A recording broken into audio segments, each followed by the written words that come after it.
କର୍ମଚାରୀଙ୍କ ପାଇଁ good news. ଏତେ ମାସର ମିଳିବ ଏରିୟର ଟଙ୍କା।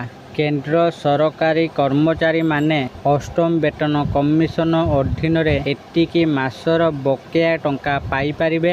ମୂଳ ଦରମା, ଡିଏ ଏବଂ ଏଚ୍ଆର୍ଏ ସମ୍ପର୍କିତ ନୂଆ ନିୟମ ବିଷୟରେ ଏଠାରେ ଜାଣନ୍ତୁ।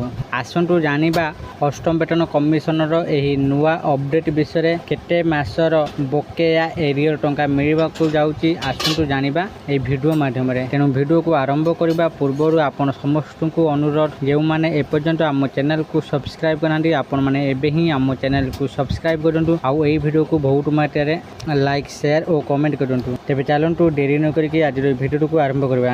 କେନ୍ଦ୍ର ସରକାରୀ କର୍ମଚାରୀ ଏବଂ ପେନ୍ସନଭୋଗୀଙ୍କ ପାଇଁ କିଛି ଭଲ ଖବର ସାମ୍ନାକୁ ଆସିଛି। ଅଷ୍ଟମ ବେତନ କମିଶନ ସମ୍ପର୍କରେ ଆଲୋଚନା ତୀବ୍ର ହୋଇଛି। ଯଦିଓ ଏହା 2027ର ଶେଷରେ ସମ୍ପୂର୍ଣ୍ଣ ଭାବରେ କାର୍ଯ୍ୟକାରୀ ହୋଇପାରେ, କିନ୍ତୁ ଆଶ୍ୱସ୍ତି ଖବର ହେଉଛି ଯେ ଏହାକୁ ଜାନୁଆରୀ 1, 2026ରୁ ପିଛିଲା ଭାବରେ କାର୍ଯ୍ୟକାରୀ କରାଯିବ। ଫଳସ୍ୱରୂପ 10 ଲକ୍ଷରୁ ଅଧିକ କେନ୍ଦ୍ର ସରକାରୀ କର୍ମଚାରୀଙ୍କ ମନରେ ଏକମାତ୍ର ପ୍ରଶ୍ନ ହେଉଛି ସେମାନେ କେତେ ବକେୟା ପାଇବେ। ଆସନ୍ତୁ ଆମେ ବକେୟା ଏବଂ ଉଟାର ସମ୍ପୂର୍ଣ୍ଣ ଗଣିତକୁ ଅତି ସରଳ ଶବ୍ଦରେ ବୁଝିବା। ଯଦି ଆପଣ 18ରୁ 24 ମାସ ପାଇଁ ଅଧିକ ବକେୟା ପାଇବେ, ସାଧାରଣତଃ ଯେତେବେଳେ ଏକ ନୂଆ ବେତନ କମିଶନ ଲାଗୁ କରାଯାଏ ଏହାକୁ ଚୂଡ଼ାନ୍ତ କରିବାକୁ କିଛି ସମୟ ଲାଗେ। ଏହି ସମୟ ମଧ୍ୟରେ କର୍ମଚାରୀମାନେ ସେମାନଙ୍କର ପୁରୁଣା ସପ୍ତମ ସିପିସି ଦରମା ପାଇବା ଜାରି ରଖନ୍ତି। ପରେ ନୂଆ ଏବଂ ପୁରୁଣା ଦରମା ମଧ୍ୟରେ ପାର୍ଥକ୍ୟ ବକେୟା ଆକାରରେ ପ୍ରଦାନ କରାଯାଏ। ବିଶେଷଜ୍ଞଙ୍କ ମତରେ ଯଦି 2027ର ଶେଷ ମାସଗୁଡ଼ିକରେ ଅଷ୍ଟମ ବେତନ କମିଶନ କାର୍ଯ୍ୟକାରୀ ହୁଏ, ତେବେ କର୍ମଚାରୀମାନେ 18ରୁ 24 ମାସର ବେତନ ବକେୟା ପାଇପାରିବେ। ଡିଏ, ମହଙ୍ଗା ଭତ୍ତା, ବକେୟା ବିଷୟରେ ଅପଡେଟ୍ କ'ଣ?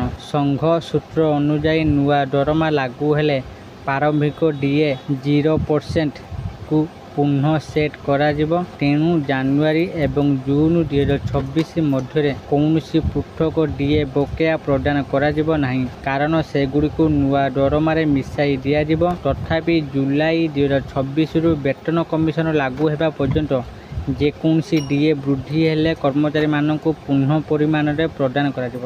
ଏଚ୍ଆର୍ଏ ବକେୟାକୁ ନେଇ ଅନିଶ୍ଚିତତା ରହିଛି। ଘର ଭଡ଼ା ଭତ୍ତା, ଏଚ୍ଆର୍ଏ ବକେୟା ସାଧାରଣତଃ ପୂର୍ବ ତାରିଖରୁ ପୈଠ କରାଯାଏ ନାହିଁ। କର୍ମଚାରୀ ସଂଗଠନଗୁଡ଼ିକ ଦାବି କରୁଛନ୍ତି ଯେ ସରକାର ଏଥର ମଧ୍ୟ ଏଚ୍ଆର୍ଏ ବକେୟା ପ୍ରଦାନ କରନ୍ତୁ, କିନ୍ତୁ କେନ୍ଦ୍ର ସରକାର ଏପର୍ଯ୍ୟନ୍ତ ଏହି ବିଷୟରେ ଚୂଡ଼ାନ୍ତ ନିଷ୍ପତ୍ତି ନେଇନାହାନ୍ତି।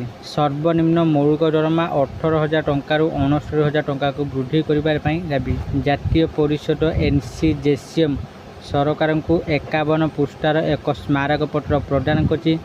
ଏହା ଦାବି କରୁଛି ଯେ ସର୍ବନିମ୍ନ ମୌଳିକ ଦରମା 18,000 ଟଙ୍କାରୁ 69,000 ଟଙ୍କାକୁ ବୃଦ୍ଧି କରାଯାଉ। ଦାବିଗୁଡ଼ିକରେ 3.83 ଗୁଣ ଫିଟମେଣ୍ଟ ଫ୍ୟାକ୍ଟର ମଧ୍ୟ ଅନ୍ତର୍ଭୁକ୍ତ। ଏହା ବ୍ୟତୀତ ପରିଷଦ ବାର୍ଷିକ 6% ଦରମା ବୃଦ୍ଧି ଦାବି କରୁଛି ଏବଂ ମେ 2026 ମୁଦ୍ରାସ୍ଫୀତି ତଥ୍ୟ ସିପିଆଇ ଆଇଡବ୍ଲ୍ୟୁ ଆଧାରରେ ଜୁଲାଇ 2026ରେ ପ୍ରାୟ 3% ଡିଏ ବୃଦ୍ଧି ଆଶା କରାଯାଉଛି। ଆଶା କରୁଛି ଆପଣମାନଙ୍କୁ ଆଜିର ଏହି ଭିଡ଼ିଓଟି ନିଶ୍ଚିତ ଭାବରେ ଭଲ ଲାଗିଥିବ ଆଉ ଆପଣମାନେ ଭିଡ଼ିଓ ଦେଖି ସବୁକିଛି ବୁଝିଯାଇଥିବେ।